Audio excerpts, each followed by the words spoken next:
This comes to us from Reload member Bob, and he says he's unclear if the NRA has made sufficient changes yet to prevent a repeat of sort of the malfeasance of the last 5 years or so. He says he notices that there's some new folks on the board. Obviously, we've covered the reformers that got elected. But he also knows that there are still some longtime Wayne LaPierre loyalists still in positions of power. And he asks, is that true? One. And then two, he asks, is there any, he wants to know if we think the organization can be trusted to not repeat those things. Is there anything in place preventing that from happening again? So what do you think on that, Steve?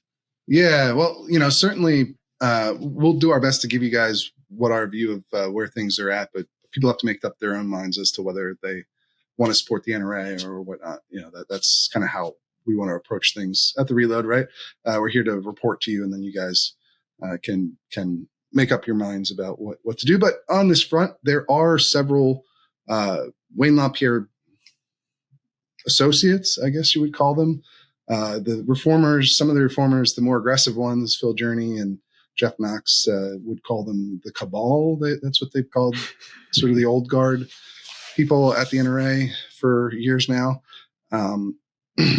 And, those would include people like former NRA President Charles Cotton, David Coy, current NRA President Bob Barr, would be folks on that list that are still in positions of significant influence within the NRA. Obviously, Bob Barr is literally the president of the NRA. That was, interestingly, during the election, the leadership election, there was a slate that came out from the nominating committee, which has been controlled, at least up to that point, by your more old guard sort of NRA leaders who, were much more supportive of Wayne LaPierre than a lot of the reformer folks like Journey or Rocky Marshall or some of these other guys. And they put out a slate of leaders for this leadership election. The nominee, that's how it usually works. Generally, the nominating committee picks a slate of people to fill the president.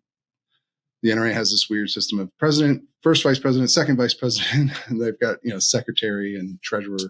And, but that would be put up, and then that would be the group that wins. And there isn't, for a very long time, there was not much opposition, and there were no real stakes in these leadership elections. Once the nominating committee decided that was kind of what was going to make it through. And then you had a couple of attempts over the last 5 years at sort of doing show votes to put somebody else up who never won, until this May, when the reformers ran their own slate against the nominating committee slate. And Bob Barr was on the nominating committee slate.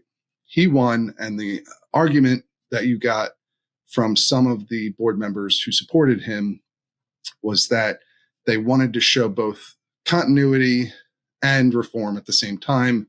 And that's kind of how that election came out, with Bob Barr as the idea of continuity. He's a former congressman.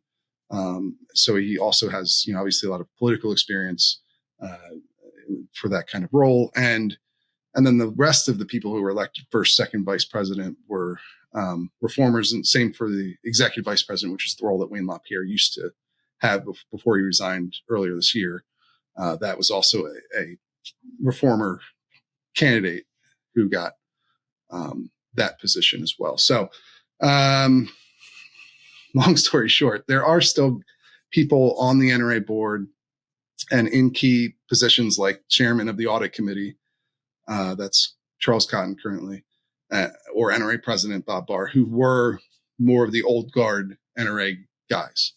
Now, this ruling, one of the significant possibilities here, one of the reforms the judge wants to see is removing anyone from the audit committee, not necessarily from the board altogether, but potentially from at least leadership positions in the audit committee. Oh, excuse me, man. I'm like dying here. I don't know why. I'm just coughing up a storm. I apologize for anyone listening with headphones. But the judge listed 6 reforms that he wants to see. And one of them was remove the people on the audit committee today who were on the audit committee at the time that the jury identified significant failings. So, for instance, related party transactions. There were several related party transactions that the jury found were inappropriate, didn't comply with New York law.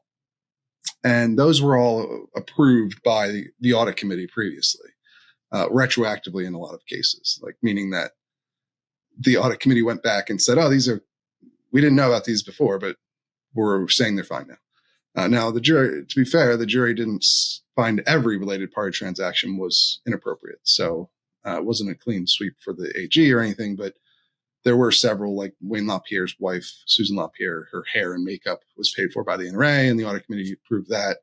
And the jury found that that didn't comport with New York law. So the judge wants people who were on the committee at the time, which would include Charles Cotton, to not be in the same positions now. Because part of his idea, if you read the analysis piece that I did on this for members, he kind of wants to see a break from the old NRA, the Wayne LaPierre led NRA, where this corruption happened, and the new NRA. He's very much of the mind that the internal reformers that exist there, people like Sonia Rawling who's the current treasurer, who was early on whistleblower.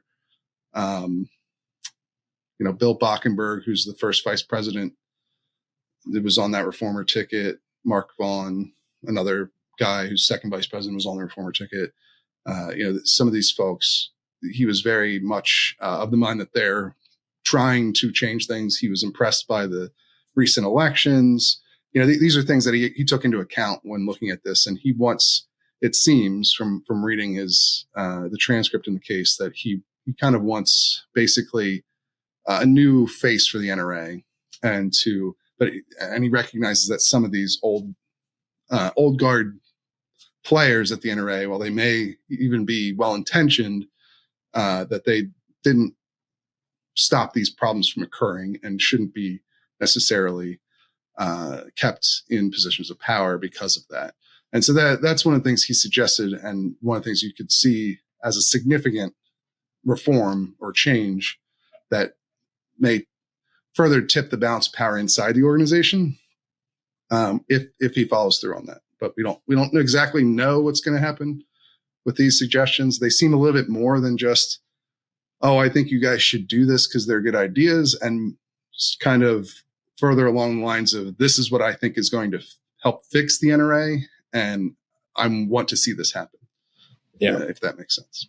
Yeah, I think that's kind of the gist of it. He asked about like what can be done that I can trust what's going to happen to the NRA, and that's sort of it. It's whatever ends up being the outcome of those sort of recommendations that are a little more than just like, oh, here's an idea. It's more like, I would like to see this happen. Please figure out a way to make this happen, and then whatever happens after that will kind of be up to the listeners to whether or not they think that's sufficient. He kind of wanted a third way. It seemed like he didn't agree with the Attorney General's approach, which was, he thought was too heavy-handed, should be more of a last resort approach to put a government official over top of this charity or this nonprofit organization, which is not a common thing, right? This is not a common solution for nonprofit issues.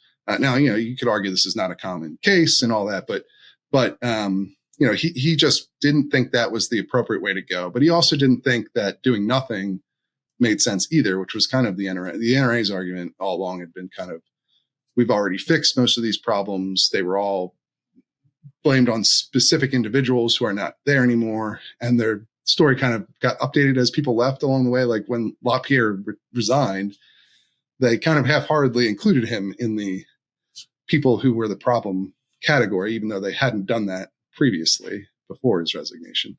But the judge said, there were individuals who were a problem, but it was also an institutional problem. And there are still people at the NRA who were involved in that didn't, at the very least, did not stop the corruption from happening. So he seemed to be looking for much more targeted changes that he could order. He's looking to do a court order or have them sign a consent decree or something like. He wasn't exactly completely specific on what he's going to do, but this is what he was implying he wants.